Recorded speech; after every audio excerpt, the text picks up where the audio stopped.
ዘጠናኛው የኢፌዴሪ አየር ኃይል ምስረታ በዓል አየር ኃይሉ የደረሰበትን ደረጃ በሚያሳይና በሚመጥን መልኩ እንደሚከበር የአየር ኃይል ምክትል አዛዥ ሜጀር ጀነራል ነገራ ሌሊሳ ገለጹ። በዓሉን አስመልክቶ እየተካሄደ በሚገኘው ውይይት የአየር ኃይል ምክትል አዛዥ ሜጀር ጀነራል ነገራ ሌሊሳ የበዓሉ ዓላማ አየር ኃይሉ ያለፋቸውን ተጋድሎዎችና የተከፈለውን ዋጋ ለመዘከርና ከሀገራዊ ለውጡ በኋላ ተቋሙ ቀዳሚ አየር ኃይል ለመሆን እያከናወነ ያለውን ስራ ለማሳየት መሆኑን ጠቁመዋል። በበዓሉ የተለያዩ ሀገራት የሚሳተፉበት የአየር ላይ ትርኢት የአፍሪካ አየር ኃይል አዛዦች ኮንፈረንስና የአቪዬሽን ኤክስፖ እንደሚካሄድም አመላክተዋል።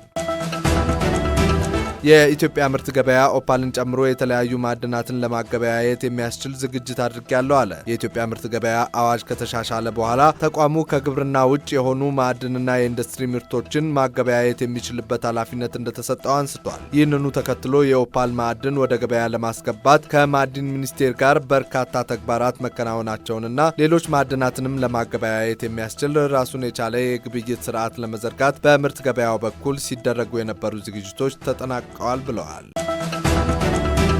የሀገር ሽማግሌዎች ለዘላቂ ሰላም ግንባታና ኢትዮጵያዊ አንድነት የበኩላቸውን ሚና ሊወጡ ይገባል አለ የሰላም ሚኒስቴር። በባህር ዳር ከተማ በተካሄደው ሀገር አቀፍ የሀገር ሽማግሌዎች የምክክር መድረክ የተገኙት የሰላም ሚኒስትሩ መሐመድ እንድሪስ ቀደምቶቻችን ሀገር የገነቡበትን ጥበብና ችግርን የምንሻገርበትን አብሮነት ተቋማዊ በሆነ መንገድ ለማሳደግ ከሀገር ሽማግሌዎች ጋር መምከር ይገባል ብለዋል።